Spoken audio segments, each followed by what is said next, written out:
ini hanya Allah turunkan untuk umat Nabi Muhammad SAW. Catat ini ya. Dan saya belum pernah bagi dimanapun yang ini, yang versi lengkapnya. Kalau bisa dilakukan, bukan hanya dosa digugurkan. Tapi setiap hurufnya mempercepat terkabulnya doa kita di hadapan Allah Subhanahu wa Ta'ala. Ya. Ada 2 surah di dalam Al-Quran yang bila 2 surah ini dibacakan, itu setiap hurufnya dihitung bisa berpotensi menggugurkan dosa sekaligus mengabulkan doa-doa yang dimintakan. Sepanjang doa itu baik untuk urusan dunia akhirat kita. Kalau salah satu kurang baik diperbaiki oleh Allah. Misal dunia baik tapi akhirat tidak. Maka diperbaiki oleh Allah kepada yang lebih baik. Surat pertama Al-Fatihah. Surah kedua Al-Baqarah. Ya.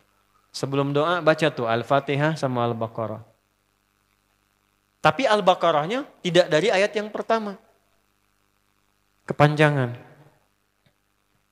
Cukupkan di ayat 285 sampai ayat 286, 2 ayat terakhir. Hadisnya sahih. Kalau mau dikuatkan biasanya banyak ulama memasukkan ayat 284.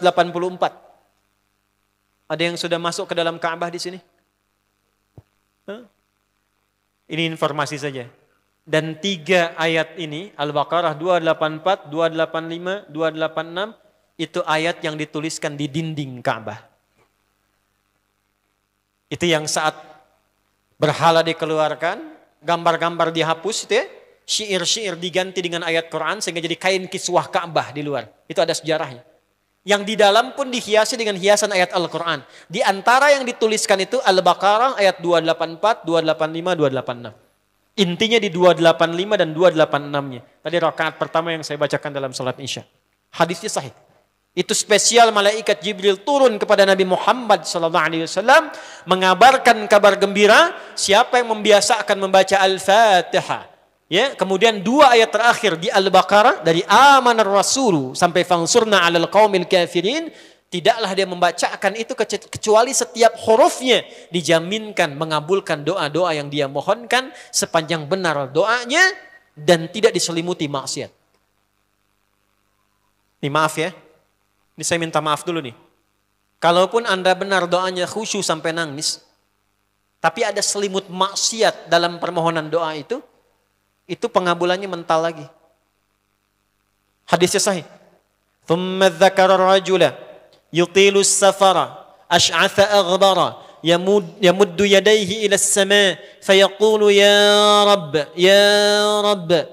فقال رسول الله صلى الله عليه وسلم أن يستجاب لذلك فمطعمه حرام مشربه حرام ملبسه حرام وغذي بحرام فأن يستجاب لذلك رواه مسلم. Nabi mengisahkan seorang lelaki menempuh perjalanan jauh. Awas, menempuh perjalanan panjang untuk ketaatan itu mempercepat doa dikabulkan 2 kali lipat dibanding orang biasa. Makanya kalau ada orang mau ke Mekah umrah, mau haji, titip doa. Ada yang mau beasiswa ke Madinah, ke Mekah, ke Al-Azhar, ke Mesir, titip doa. Saya biasanya kalau mau berangkat umrah, Ustaz titip doa, ayo tulis banyak tuh. Enggak saya baca.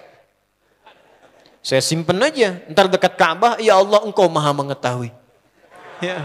Mohon kabulkan semua doa-doa ya dari teman-teman jamaah yang dititipkan dalam kertas yang telah mereka tuliskan itu. Simple Pak, daripada capek kita bacakan satu-satu. Dan alhamdulillah biasanya ya insya Allah terkabul. Insya Allah. Itu perjalanan jauh. Nah orang ini menempuh perjalanan untuk sekedar berdoa. Safar. Ya, safar yang baik. Kemudian yang kedua, yamuddu yadaihi ilas sama. Dia mengangkat tangannya ke langit.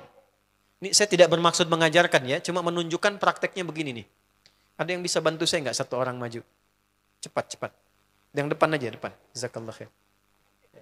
Mohon pegangkan mic sebentar. Terima kasih ya. Lihat sini. Gini. Nah, jazakallah.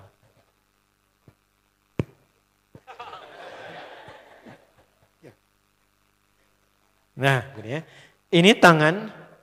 Lihat telapak 2 ya. Berdoa itu sesuai porsinya. dan ikuti caranya Nabi.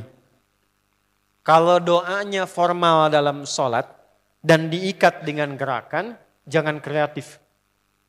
Ikuti seperti Nabi yang contohkan. Misal dalam sholat, "Shollu kama ra'aitumuni usolli." Sholatlah seperti kalian melihat aku sholat. Nanti ada 3 posisi atau sampai 4 posisi dalam sholat yang mempercepat terkabulnya doa. Posisi puncaknya sujud. Hadisnya sahih. Inna ma aqrabal abdi min rabbihi wa huwa sajidun fa aktsirud doa. Keadaan terdekat antara hamba dengan Rabbnya adalah saat sujud. Maka perbanyak doa saat sujud. Tangannya posisi sujud begini, menempel. Jadi nggak usah begini.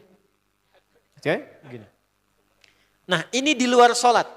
Di luar sholat kalau berdoa tangan begini. Lihat baik-baik ya. Ini kitabnya agak banyak, bahasanya panjang. Saya berikan yang simpelnya saja ya. Baik. Ini kan teman-teman telapak yang kanan, yang kiri ya. Padukan begini. Ya. Lalu setiap Anda kan pasti punya garis yang kanan dengan garis yang kiri. Ada kan? Itu membentuk keseimbangan. Oh, ini bukan ilmu otak-atik ya. Ini ada sanadnya nih. Pertemukan 2 garis itu sehingga seimbang tangan ini. Tuh. Ini masalah sederhana tapi poinnya penting sekali. Sudah? Cara yang pertama begini.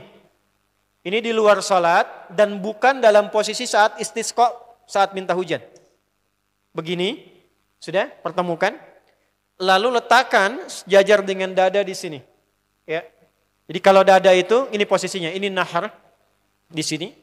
Ini ada rongga dari bagian atas dengan perut, ada rongga kosong. Nah ini yang disebut dengan sodrun di sini. Ya, kalau kita meletakkan telapak tangan saat sholat begini, letaknya di sini. Yang ini perut, yang ini nahar. Doa itu di sini. Jelas? Semakin kita memohon dengan lebih sangat, naikkan sedikit begini. Sudah? Kalau istisqa, minta hujan, agak lebih tinggi ke atas. Nah ini cara mengangkat yang standar di sini. Untuk memohon. Jelas? Oke. Jazakallah khair. Nah ini, orang ini, dia mengangkat tangannya. Jadi melakukan perjalanan jauh, mengangkat tangannya, ya muddu yadaihi ilas sama.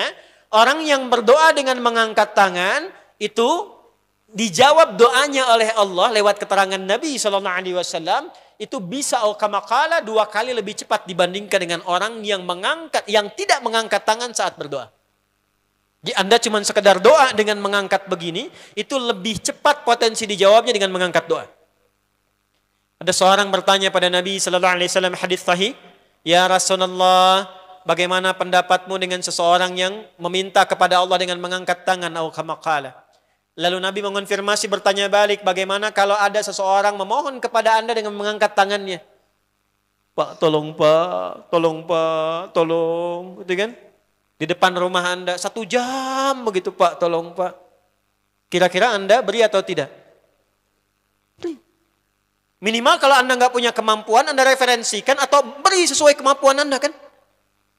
Angkat tangannya. Dia jawab, "Saya malu kalau nggak ngasih." Apa kata Nabi? "Innallaha hayyun karimun." Allah itu lebih punya sifat peka untuk merasakan malu pada hambanya kalau dia tidak memberi ketika hambanya mengangkat kedua tangannya.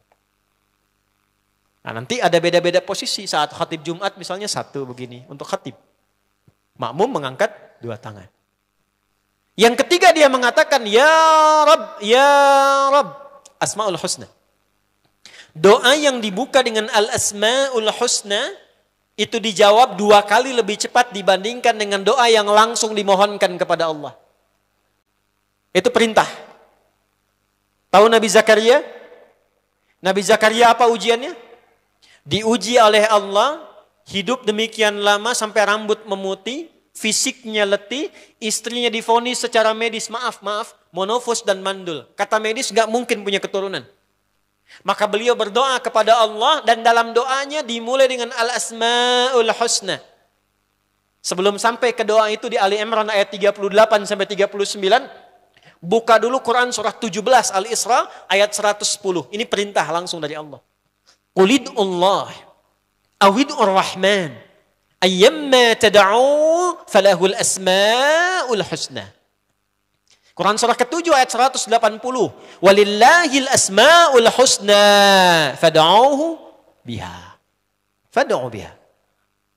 Qul Allah, kalau engkau punya masalah hambaku, dan tidak ada di dunia ini yang tidak punya masalah. Quran surah kedua ayat 155. Wala nabluwannakum bisyai. Setiap yang hidup itu, aku pasti akan uji dengan masalah. Itu kata Allah. Jangan disimpan sampai di situ, teruskan. Bukan untuk membebani hambaku dengan masalah, tapi untuk menaikkan kualitas hidupnya sehingga menjadi lebih baik. Jadi ketika Allah titipkan masalah itu, bukan ingin membuat kita bermasalah. Tapi dengan masalah itu kita diuji supaya kualitas hidup kita menjadi lebih baik. Ini Anda yang kuliah di UPI di sini, ada ujian nggak? Ada. Untuk apa ujian itu diadakan? Supaya bisa melihat kualitas peningkatan ilmu Anda dari masuk sampai naik tingkat. Kalau nggak ada ujian nggak kelihatan kualitasnya bertambah. Logikanya begitu. Dan tidak mungkin Allah menguji seorang hamba di luar batas kemampuannya. La yukallifullahu nafsan illa. Jadi nggak ada orang yang hidup yang tidak punya masalah. Karena rumusnya mengatakan hidup berbanding lurus dengan masalah. Yang hidup pasti punya masalah. Yang tidak ingin punya masalah, tidak ingin hidup. Karena orang yang tidak hidup, yang hilang masalahnya, selesai hidupnya. Baik. Siapa yang tidak ingin punya masalah? Angkat tangan. Baik. Siapa yang ingin punya masalah? Alhamdulillah. Baik. Yang lain wallahu a'lam. Nah, kulit Allah kalau sedang diuji masalah, kan yang ngasih siapa? Yang nitipkan siapa? Yang punya solusinya siapa? Kalau Anda tahu yang punya solusinya Allah, kenapa curhatnya bukan kepada Allah? Kan sudah dicontohkan di Quran, kalau punya masalah curhatin ke Allah. Quran surah 12 ayat 86, sejak era Nabi Yakub. Masalah di rumah tangga, anak bermasalah curhatnya pada siapa? Allah. Innama ashku bathi wa khuzni ilallah. Aku tuh kalau punya masalah, sesedih apapun, curhatnya Allah. Bentangkan sajadahmu. Curhatkan dalam sujudmu, tingkatkan takwamu. Wa may yattaqillaha yaj'al lahu makhraja. Quran surah 65 di akhir ayat yang kedua. Bentangkan sajadahmu, curhatkan, habiskan dalam sujudmu, keluarkan tangismu. Sehingga bebannya jadi ringan. Walaupun solusi belum datang, hatinya sudah tenang.